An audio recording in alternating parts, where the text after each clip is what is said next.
Well, we have officially reached that stage in a championship season. We're into the running, we're into the final 10 games. The point at which you stop looking at the home and away form tables and you just start guessing any old result. Because at this stage of a championship season, literally anything is possible. Despite that, there was one familiar tone to the midweek scorelines, but we are back today to predict a full weekend in the championship. It is match day 37, and we've got all 24 teams in action between Friday and Sunday afternoon. And we're going to look ahead to all of the games, give our preview and score prediction, and I'm going to encourage you guys to do exactly the same in the comments as always. Thank you for continuing to play along in your numbers. It's brilliant fun. Get your comments in with your predictions for all 12 matches. And if you beat or match my score over the weekend, you'll get a shout out in the next recap, which will be this time next week for next weekend's fixtures, albeit we're going to have a mini special on Sunday, looking ahead to the one rearranged game next midweek.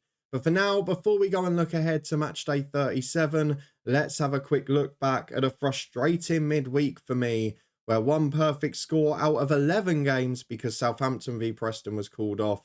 A dismal Tuesday night for me where I picked up 4 points, but one goal away in so many. The two I went for 2-1 home wins ended up being Championship's favourite scorelines, and the one that I did predict that ended up being a 1-0. I didn't have enough faith in the 1-1 draw. I did get one on Wednesday night though with Watford versus Swansea, that exact scoreline of 1 apiece, but no other points on Wednesday. I mean, it's just 7 points for me, and I've got a nice long list here of all the people who beat and matched my score, and one of you again getting a special mention.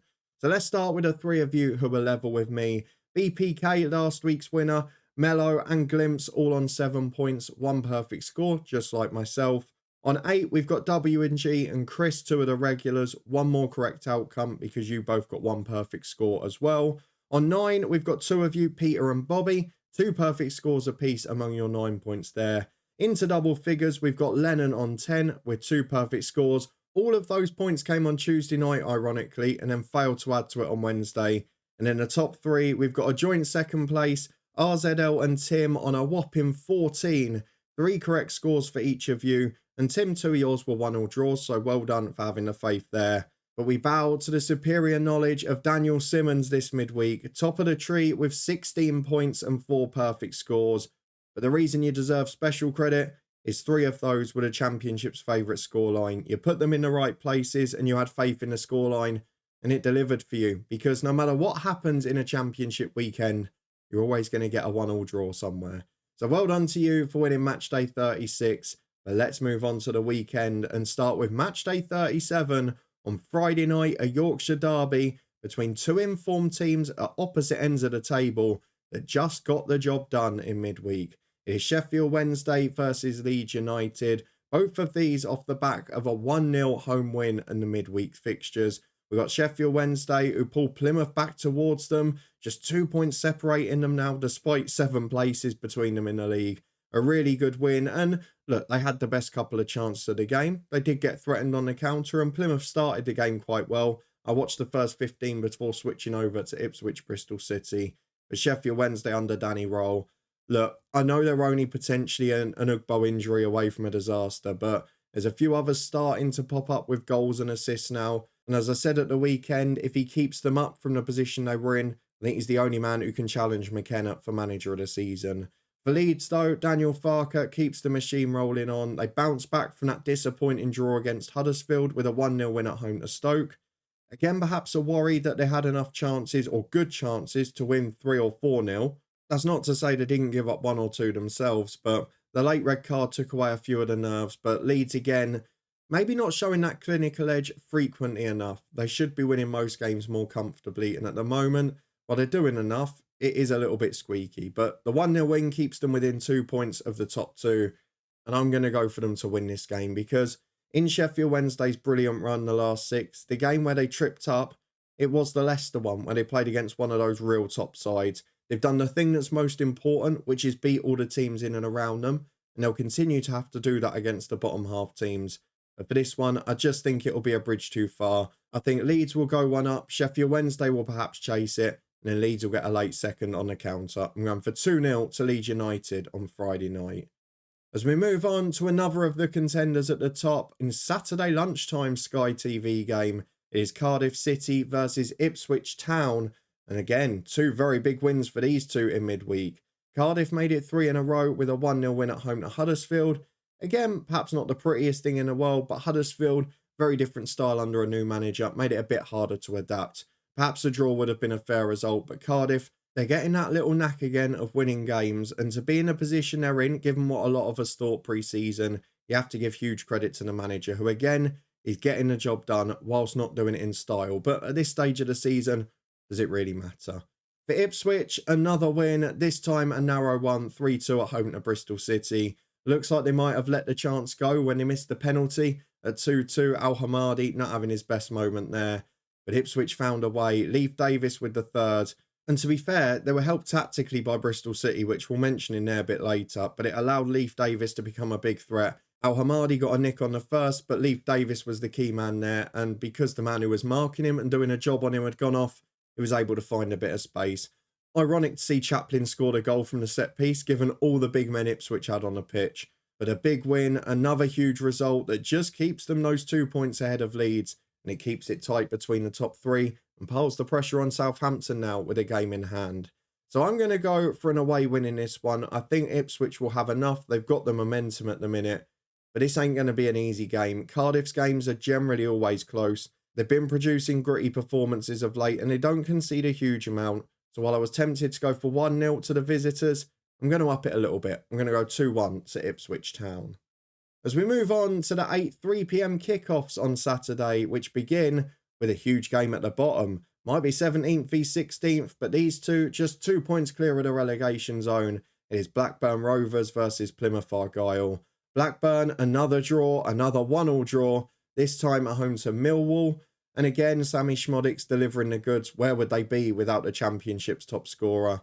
A small crowd in as well. It's a little bit disjointed at Blackburn at the minute, both on and off the pitch. And maybe those financial troubles will be crucial. But look, they were the better team in the game. They dominated the ball. They had more of the chances, but it didn't really open up Millwall a huge amount. And we knew how Millwall were going to play, and they contained them pretty well. So Blackburn going to have to find a way through sides, which might be tricky against Plymouth, the way they've set up on the road under Ian Foster. But they're just getting dragged back into it now. We mentioned this might happen in a manager special because of their run towards the end of the season. And it feels like Sheffield Wednesday was a crucial defeat, because even a point there and then a point in this one might have become a good result. But it is 4 defeats in 5. It's only that 1 win away at Borough.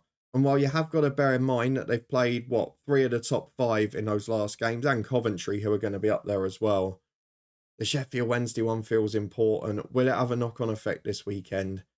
Everything is screaming at me to go for 1-1, because obviously that's Blackburn's favourite score at the minute.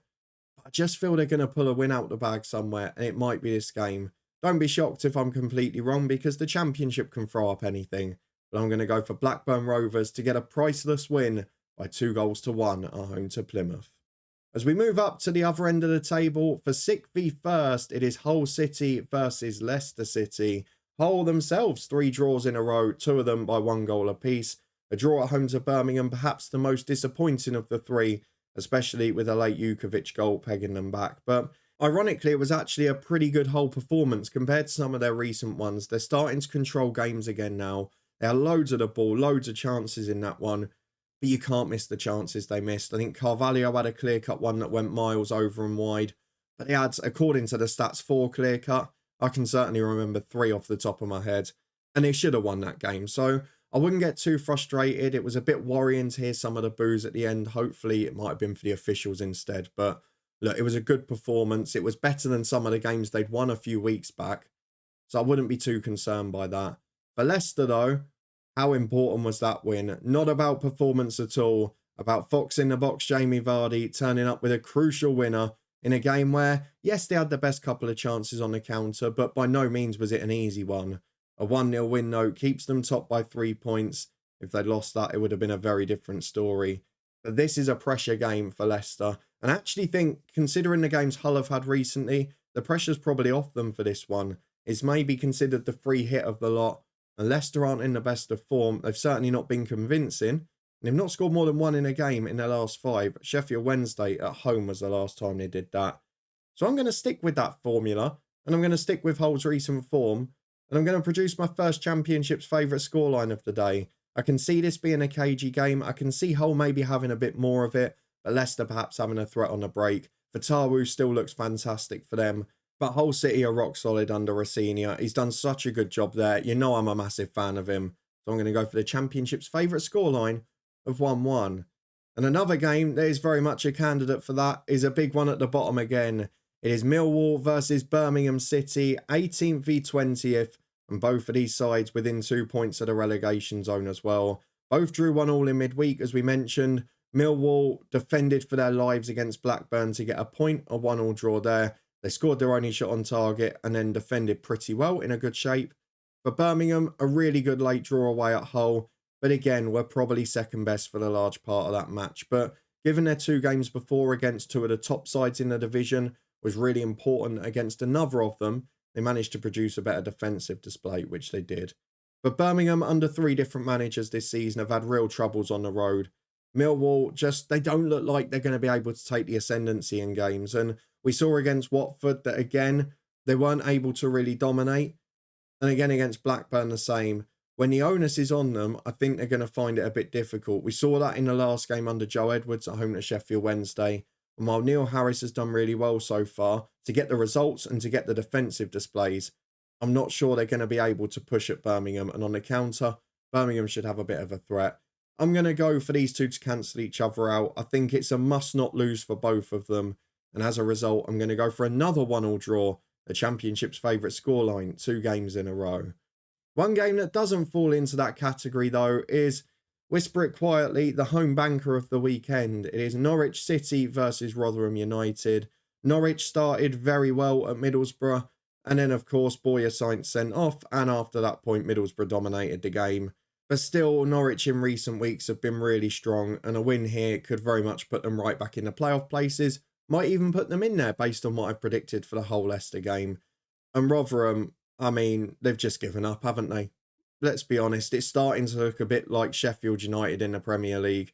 They put up probably less of a fight than Maidstone did in the cup game in the first half, and it was embarrassing. 1 shot on target. Yes, Coventry were clinical. Yes, they were very good going forward, and Ellis Sims is really starting to find form in front of goal. But for Rotherham, it's about preparing for League One now, and I think this day, given what we've seen from Norwich at home to some of the lower sides in the division, or even the mid-table sides in the shape of Cardiff and Watford in recent weeks, I think this is going to be a bit of a bloodbath. I'm going to go for my wild score of the weekend. I don't often chuck a 4 in.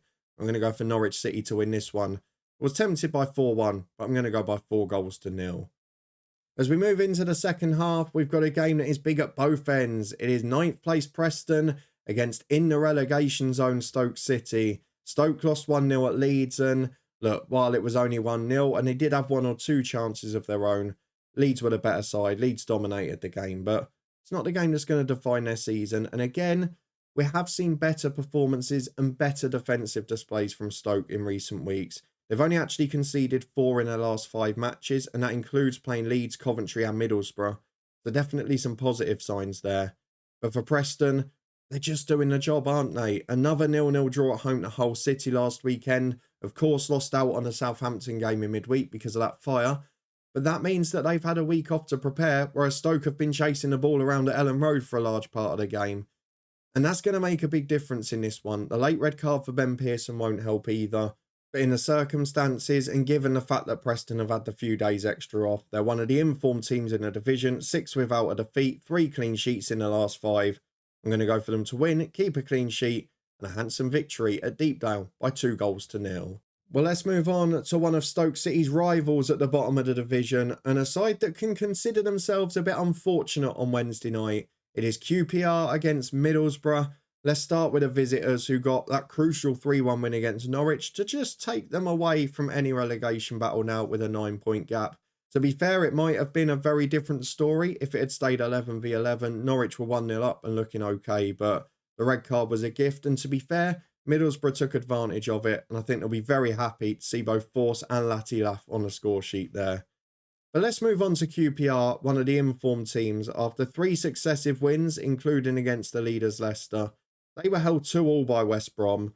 I'm not going to dwell on it too much, but maybe West Brom's centre-half produced save of the season. Genuinely, it was a world-class save. But that's not going to be any crumb of comfort for QPR. You can completely see why the referee didn't spot it. Neither did the commentators, neither did most of the QPR players. But they were brilliant in that game. They dominated it. Yes, the big problem, we've talked about it with QPR and some of the other teams at the bottom all season, is conceding goals in clusters, letting in one, and then being so naive from the kickoff again. But for the most part, they were brilliant in that game. And they were only denied by a hand of God movement by one of the defenders, weren't they? So definitely positive signs for QPR. They're on a roll. Middlesbrough, they've not put games together where they score goals regularly. It was 2 blanks before Norwich. Yes, they won at Leicester. Again, those games where they've got to be in the ascendancy, at home to Plymouth, at Stoke, at home to Bristol City, against Preston. In all of them, they ended up being turned over. So I'm going to go for QPR to hit on the counter and to win this big game at home to Middlesbrough by 2-1. And that'll mean there's only 5 points between the two teams. As we move on to the other side that have had a week off due to the fire, it is Southampton versus Sunderland. Sunderland, yet another defeat as they drift down the table. A 1-0 against Leicester, maybe not the worst result in the world. And the last two are understandable, but it was the 3 before that were disappointing. For Southampton, after that little winless run, it was really crucial that they got the 4-3 win at Birmingham. The last minute against 10 men, they made very hard work of it. It was an important result last weekend. It should give a bit of confidence back. And the way they play, high intensity, keeping the ball, winning it high up the pitch. I think we're going to see a much improved performance after a week off. Albeit, the catch-up might have an effect on the top 2 race because they're going to lose next weekend's game with Leicester in the FA Cup still. They've lost this Preston one. They're going to have a lot of extra midweeks, and there's already a couple to come later in the year. So a bit worried for them after the international break. But for this weekend, it should be really comfortable. I'm worried about Sunderland, to be honest. They're luckily probably just about safe enough now. But I'm going to go for Southampton to win this. I think it'll be comfortable. I know Sunderland haven't conceded many recently. I'm going to go this time for 3-0.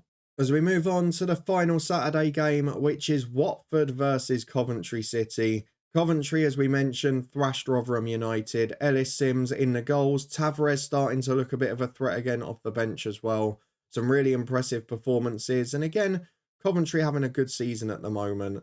They're always in that battle for the playoffs. Mark Robin continues to do a very good job.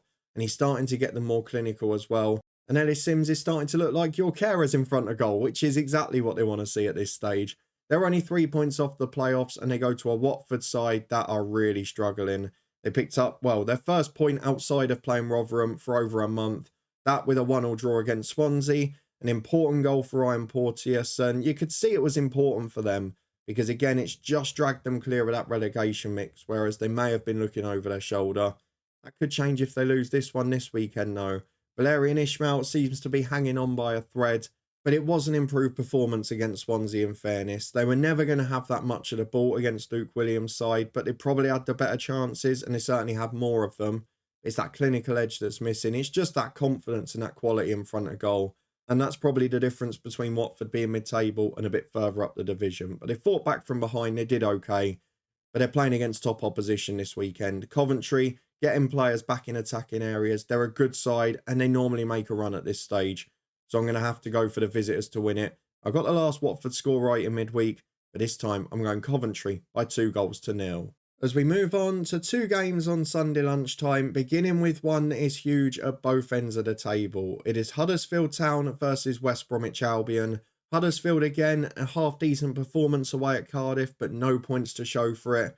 That's going to be the disappointment at the moment, but they are looking a little bit better and slightly more aggressive under their new manager, who you know I'm a big fan of. For West Brom, as we mentioned, very fortunate away at QPR. Kipre made one of the best saves of the season. Genuinely, I wasn't joking last night. He should probably be up for the Save of the Season award because it is up there. It's a great tip over the bar.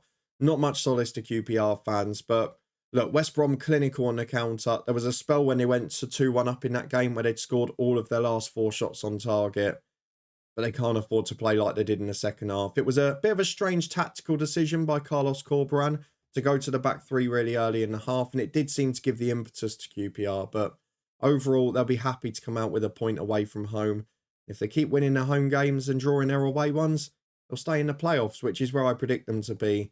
I think this is going to be a tight game. Huddersfield will be aggressive, they'll be high up the pitch, but that probably plays into West Brom's hands. They can be disciplined, they can play on the counter, as they did in the first half against QPR, and I think they'll win by the same score that they were ahead at half-time in midweek. I'm going to go for West Brom to nick it at Huddersfield by 2-1. And the final game is between two, well, mid-table sides now, but both still within 6 points of the relegation zone. It is Bristol City versus Swansea City. And my word, Bristol City make it 4 defeats in a row. And I have to give some criticism to Liam Manning here. And it goes back to why Luton have been successful in recent years.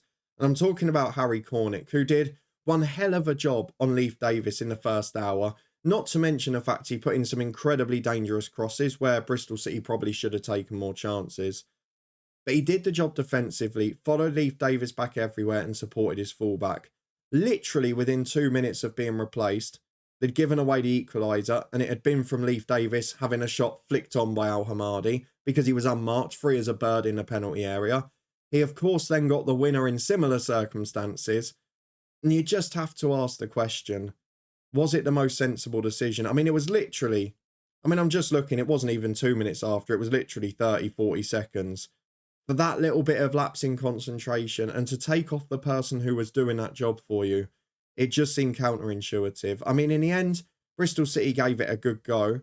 And they weren't bad, actually, in that game. But the scoreline was probably fair. And towards the end, it just felt inevitable.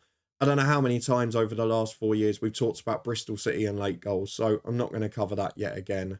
But a really worrying defeat for them because, again, as I mentioned, it's only 6 points to the relegation zone. And with 4 defeats in a row, all against sides, bar the Ipswich game, around them or below them, they are going to have to pick up some points soon. And Swansea, another side that can leapfrog them if they get a win this weekend.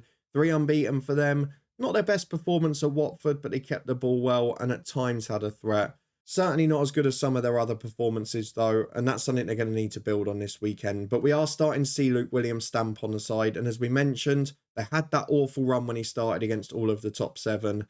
Now they've got games that are winnable. And to be fair, they're picking up points in all of them. So for this one, I'm not quite sure what to predict from Bristol City because they are the most unpredictable team in the world. So I'm going to finish off by sitting on the fence with the Championship's favourite scoreline. Probably not the smartest idea because Bristol City don't draw that many games, but I can't think of a valid reason that either one's going to win. I'm going to go for the Championship's favourite scoreline for the 3rd time to finish of 1-1 between Bristol City and Swansea. So with that out of the way, let's have a quick recap of what I've gone for this weekend. I think the standout is definitely Norwich's 4-0 win at home to Rotherham. I've also gone for Southampton to win by 3, as well as Leeds and Ipswich in 2nd and 3rd to pick up 3 points. And with Leicester down to draw away at Hull, it could make the top of the table very interesting. At the bottom, I've got Stoke and Sheffield Wednesday to lose, so the relegation zone shouldn't be changing. I guess the only difference is whether Huddersfield lose by more than I've predicted. But those are just my predictions for matchday 37. Do you agree or disagree? Let me know yours in the comments below and give me your predictions for this weekend's action. If you beat or match my score, you'll get a shout out in the next full recap, which will be this time next week, looking ahead to the final match date before the international break.